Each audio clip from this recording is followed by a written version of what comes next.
Hello, lovely family. Hope everybody's fine. Hope you're having a nice day. Welcome back to my channel.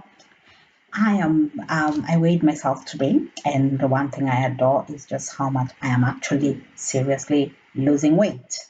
Maybe I should also document my weight loss. But anyway, in my ongoing series about living in diaspora or stuff like that and financial, something came some things crossed, and here we are talking about the things that have crossed.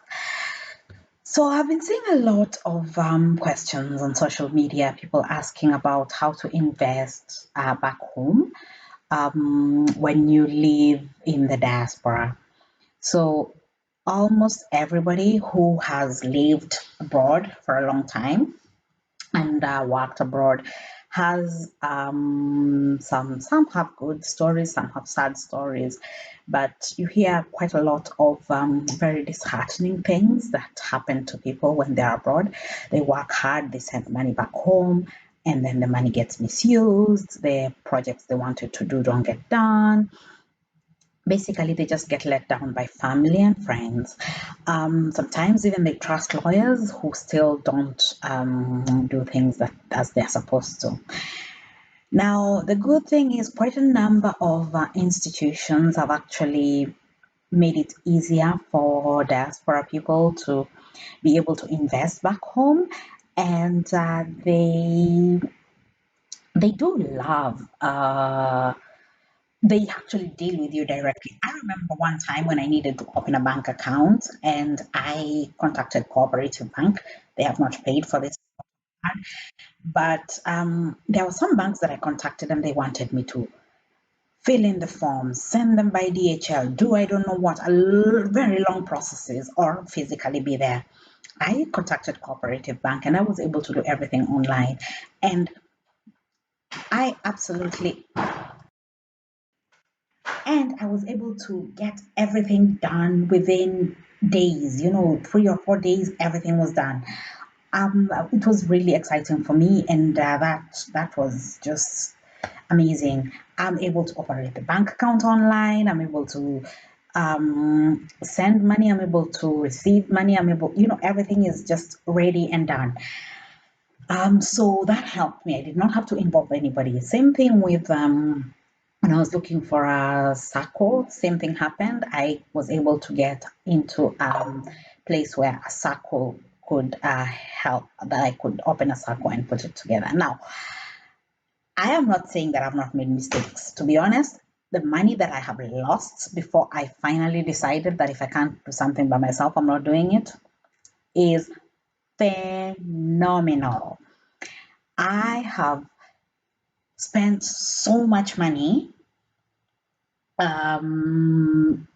You start a project or something. First of all, you trust the wrong people because they're saying all the right buzzwords. And then you end up losing money, or the project doesn't end up happening. And by the time you get your money back, it's, without the administrative charges. So you still have lost money. That was annoying. And very many people that has happened to. The one thing that I can say, which I'm sure nowadays it's not a very popular thing, one thing that has really helped me was chamas. These women's groups that I have been in, especially the ones in the diaspora, have been amazing. We have been able to help each other to push. When we think of an investment, you always have the naysayer. There's always some negative person in the group, and that has actually helped. Those negative people actually really help because they're always questioning something. They're always, why is this? Why that? Why that? Why that? And because of that, it's been really good. You're able to think about something from a different perspective from the one that you already were thinking about it from. The other thing that has really helped with the groups is the fact that we're able to pull together money and then buy whatever things. Now, everybody does exactly the same thing. Everybody wants to go into real estate. Everybody wants to Buy plots, build land, houses, and stuff like that. Personally, that's not my cup of tea for the simple reason that even if I was to retire in Kenya, I'm not going to build a house when I'm 40 that I'm going to retire into when I'm 70. By the time I'm moving into it, it's old. So I might as well put the money somewhere else. And then when I'm ready to move back, I can buy something that's ready made and new and I'm living in it. And also, there are quite a lot of other countries that you can invest in buying real estate, which have better value for money than Kenya. The other thing is things like the money market. This is a good place to keep money, which you might want to have access to. So, what I do is, like, for example, for my vacation, I put in a money market. So every single month, I put something in the money market, and then when I'm ready for the vacation, I withdraw. Like when I'm going to Kenya, I withdraw it, put it in my account, and that's the money I use. I do not even touch my Swiss salary. So it helps when you have when you don't touch. Like I don't, because what happened one time, I think it was 2015. I went to Kenya for holiday and I came back and I was broke until March. It was really, really, it was December until March that my life was hell. So it's better when I know. And by the way, there's always that extra for just in case something happens. And of course, you carry a credit card just in case. You also can't predict everything, but at least you do not. When you come back, you're still able to pay your bills, and you also know your limit because sometimes when you're just paying by card and you're not thinking and you're overdrafting and all that, you're not thinking ahead. But if I know that I only have this much, if I know that I have 500,000, that's all I have. So even if fun is to be had and everything, when I reach 300, I already start slowing down, and you can't just, yeah. So that's how it works.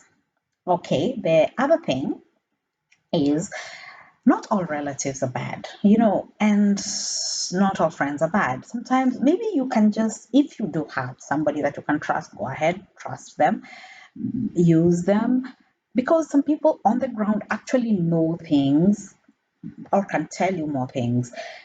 Thing is, do not send money to them. Let them show you what they can do, and then you figure out how for that money to be sent directly, because money, temptations, things like that. Now, I will be having a few people talking now that I love my interviewing. Once upon a time, I used to want to be a journalist.